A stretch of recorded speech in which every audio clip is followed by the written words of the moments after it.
quel que soit le respect qu'on doit à la souveraineté de la Guinée-Bissau, mais si on a un régime ami à Banjul, ou si on a un régime ami à Bissau, mais pourquoi, bon Dieu, on devrait en rougir? Tous les États gèrent ses intérêts stratégiques. On ne le fait pas pour les beaux yeux de celui qui est au pouvoir, mais on le fait pour les intérêts supérieurs de la nation. Donc, il est évident que si à Bissau, il y a un coup d'État et qu'un régime hostile s'installe à nos portes, mais c'est le front sud du MFDC qui va se réveiller, c'est un affaiblissement de notre diplomatie. Et c'est quelque chose que tout le monde devrait avoir en tête et ça devrait faire l'objet d'un consensus fort que nos voisins doivent être des gens qui ne nous sont pas hostiles.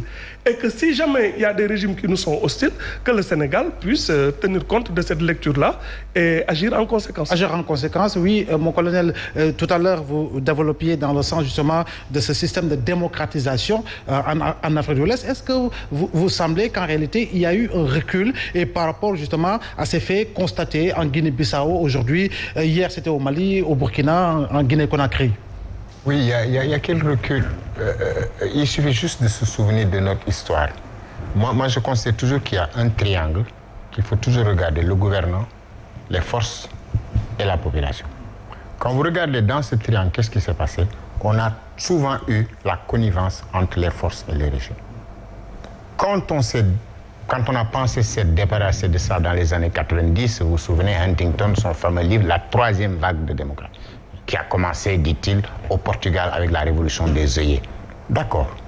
On fait les efforts vers cela.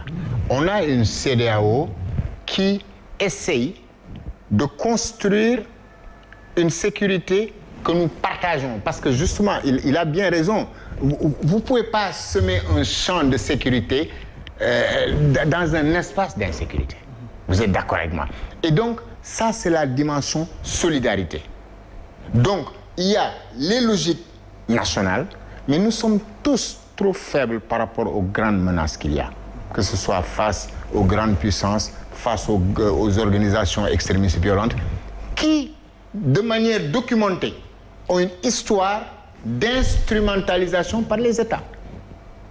Depuis pratiquement le Moyen-Orient avec les frères musulmans. Quand vous regardez souvent, vous pouvez en voir financé par quelqu'un. Au point que moi, je suis même arrivé, on dit, écoute, il faut être très simple.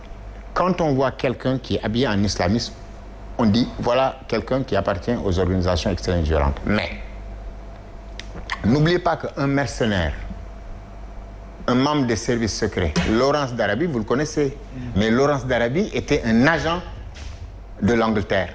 Et c'est lui qui a fait bouger les populations du Moyen-Orient contre la Turquie, qui était allié aux Allemands. Donc, il ne faut pas se faire d'illusions, qu'il soit mercenaire, qu'il soit ceci ou cela, ou même une puissance. Nous sommes un peu... Je trouve que nous sommes un peu trop dans un optimisme béat. Ce monde-là, tant que le système de puissance sera la monnaie de référence, nous devrons tout faire pour être capable de résister. Et résister, c'est résister avec les trois composantes de ce triangle. La population, et c'est pour ça qu'on parle de démocratie, mais les forces de défense et de sécurité, c'est pour ça qu'on parle de réforme des systèmes de sécurité. Et je vous signale, je suis un de leurs membres, l'African Security Sector Network vient juste de terminer un truc à Bissau sur les relations civilo-militaires, la réforme des systèmes de sécurité, parce que c'est important. Mais si on oublie les gouvernants, c'est-à-dire, il y a une anecdote, on dit que bon, les souris s'étaient réunis pour dire, OK, nous là, il faut qu'on trouve une solution. Le chat là, pour s'en défendre, on va lui attacher un gros lot. Tout le monde a applaudi et puis on a dit, bon, qui va lui accrocher le gros lot? Et le problème, c'est qui va accrocher le gros lot aux dirigeants tout en continuant à l'accrocher aux forces de défense et de sécurité. Donc il faut revenir à cette société-là. C'est-à-dire nos sociétés doivent être renforcées. Et d'ailleurs, quand vous voyez certaines ONG aujourd'hui, mais ces ONG cachent des États. Et la presse, je suis désolé, mais on ne peut pas manquer la presse. Dans quel sens, mon colonel? Alors, il y a un monsieur qui disait que non, nos perceptions sont subjectives, mais ont des conséquences objectives. C'est pour ça que dans les droits de l'homme, quand on vous dit la liberté d'expression. Derrière, il y a 2 droits. Le droit à l'information et le droit à l'éducation. L'éducation vous donne les moyens de construire les filtres cognitifs. Mais les informations, c'est ça que vous traitez. Et quand vous suivez les grandes chaînes de télévision aujourd'hui en Europe, mais vous vous rendez compte, quand ils vous parlent de la Russie ou de la Chine, à la limite, on est dans la chasse aux sorcières. Je ne trouverais pas de problème si c'était vrai. Mais parfois, vous entendez un grand expert vous raconter une histoire, vous sentez qu'il a enlevé certains faits, il les a cachés, il les a présentés sous une autre forme. Ce qu'il veut, c'est structurer vos perceptions pour structurer, diriger vos réactions dans le sens qui leur est favorable. Alors de ce point de vue, mon colonel, aujourd'hui, et si on revient véritablement dans notre communauté, au niveau de la CEDEAO, quel devrait être le comportement justement des dirigeants, j'allais dire en commençant par le président Macky Sall, mais par extension des dirigeants justement de la CEDEAO par rapport justement à cette situation d'insécurité que nous vivons? Alors, je reviens à ce que j'ai dit au départ, c'est-à-dire que quand moi je lis en tout cas la plupart des analyses que les gens font, ils ignorent le niveau systémique. Pourquoi? Parce que de 1945 à 1991, on a eu le même système. À partir de 1991, on a eu un État qui a dirigé tout le système.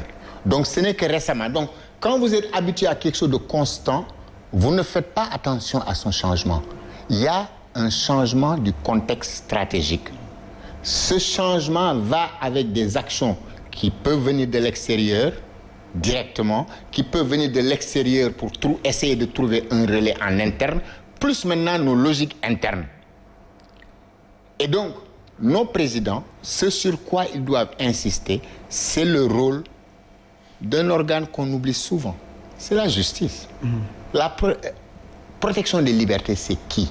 Vous avez une justice au Sénégal, vous en avez en Guinée-Bissau, vous en avez partout.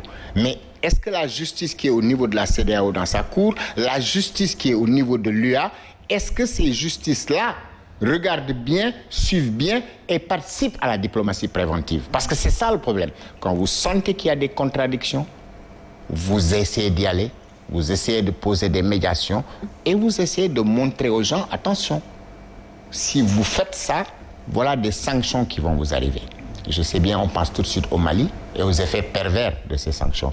Mais le problème des sanctions, c'est qu'il y a la légitimité des sanctions qui vient s'ajouter à leur légalité. Mais vous avez aussi la manière dont c'est gradué. Et là, je crois que la CEDEAO est tombée dans un travers. Parce que le premier coup d'État du capitaine Sanogo, on avait pris les mêmes mesures. Ça avait marché. On a repris comme dans un truc de prêt-à-porter. Mais justement, il ne s'agit pas de prêt-à-porter, il s'agit de action sur mesure. Et là, ce qu'on n'a pas vu, et que moi, en tout cas, ça m'inquiète, c'est le couloir qui se forme. C'est un couloir qui part de l'Algérie, qui arrive au Mali. Est-ce qu'il va prendre le Burkina? Je ne sais pas. Qui arrive jusqu'en Guinée.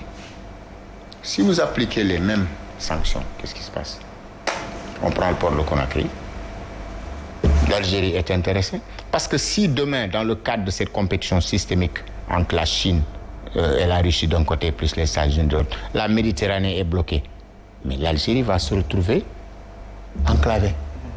Ce couloir l'arrange. Ce n'est des circonstances, mais une puissance doit être opportuniste. Donc vous voyez un peu cette dynamique. Et puis l'autre chose, c'est que les Chinois, leur projet c'est quoi? Les routes de la soie. Oui. Mais en Afrique, il y a la partie continentale qui part de Dakar jusqu'à Djibouti. Il y a une partie maritime aussi qui descend, qui va jusqu'au Cap, qui contourne, qui remonte par le canal du Mozambique et qui arrive à Djibouti.